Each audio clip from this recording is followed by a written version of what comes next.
தங்கம் கடத்தியதாக காங்கிரஸ் பிரமுகர் குட்லக் ராஜேந்திரன் என்பவர் கைது செய்யப்பட்டுள்ளார். இதுகுறித்து எமது செய்தியாளர் ராஜாவிடம் கூடுதல் விவரங்களை கேட்டு பெறலாம். ராஜா வணக்கம். தங்கம் எங்கிருந்து கடத்தி கொண்டு வரப்பட்டது? இந்த கடத்தல் எப்படி கண்டுபிடிக்கப்பட்டது? கடத்தப்பட்டதாக கூறப்படும் தங்கத்தின் மதிப்பு எவ்வளவு?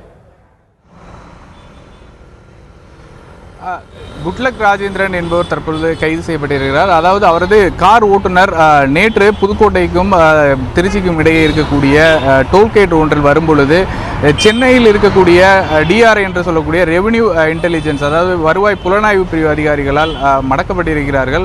அவர்களுக்கு கிடைத்த தகவல் அடிப்படையில் அந்த காரில் சோதனையிட்ட பொழுது சுமார் 10 கிலோ தங்கம், அதாவது 3.2 கோடி ரூபாய் மதிப்பிலான தங்கம் அவர்களிடம் சிக்கியிருக்கிறது. வாகன ஓட்டுநரை இவர்கள் விசாரணை செய்த பொழுது அவர் காங்கிரஸ் கட்சியினுடைய மாவட்ட தலைவராக இருக்கக்கூடிய குட்லக் ராஜேந்திரனுக்கு சொந்தமான கார் என்றும் அவர் இந்த கடத்தலில் தொடர்புடையது இருப்பதாக அவர் கொடுத்த வாக்குமூலத்தின் அடிப்படையில் தற்பொழுது காங்கிரஸ் கட்சியினுடைய மாவட்ட தலைவராக இருக்கக்கூடிய குட்லக் ராஜேந்திரன் கைது செய்யப்பட்டிருக்கிறார்.